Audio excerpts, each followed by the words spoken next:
ب75. عملت غدا ل4 افراد فاخر من الاخر. ازاي يا بنتي يا سموره؟ هقول لك ازاي.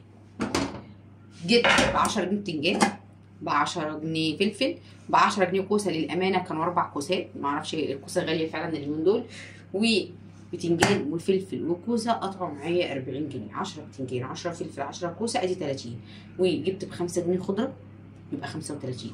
وجبت ب10 جنيه طماطم يبقى 45. طب يا سموره ازاي جبتي طماطم ب10 جنيه؟ انا جبت طماطم طريه كانت كيلو الا ربع. الطماطم الطريه مش مفتوحه، طماطم صلصه ب12. بما اننا اخر النهار فانا خدتها ب10. جبت قد ايه والله ما عارفه، كيلو الا ربع ولا كيلو. للامانه هي كانت طريه، ضربتها في الخلاط اهو، بشيلها بيلا. عملت الحله القمر دي، شايفه اهي كده اهو. طب ازاي يا سموره سويتيها؟ هقول لك انا ازاي. بصي ادي كوسايه وادي كوسايه وزي الفل. وكنت جايبه ماسوره ب20 جنيه طبخت عليها مرتين. اول مره عملت معاها فاصوليا ولا باميه والله ما فاكره. اول مره طبخت عليها كان برضو رز وطبيخ ورز بشعريه ماشي كده. وباقي الكيس خليته زي ما هو شيله بينا، ورحت ايه خليته وسويت بيه الاكل ده حلو كده. رز ب20، الرز مكسر مكسر للامانه، ينفع للمحشي ينفع للكفته. وساعات لما بزنق بعمل فيه عادي رز بشعريه وبيكون شغال ما بيقولش لا.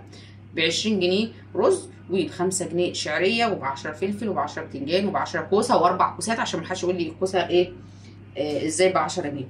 وللامانه كنت امبارح عامله بانيه واتبقوا معايا. طبعا الاخت اللي هقول لها دول ربع كيلو بانيه مش هتصدق هم اهو.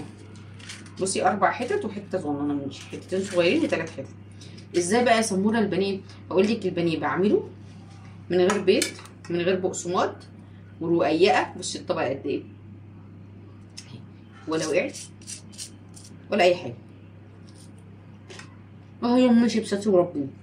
طب بقيت اليوم نعمل شوربه اسمها محمره، كيس فول، جبنه بالطماطم، بيض، حلاوه، مربى، والحاجات دي موجوده في كل بيت بالذات الايام دي بما اننا في مدرسه. صلي على الحبيب قلبك كتير. غدا مش هيكلفك 80 جنيه.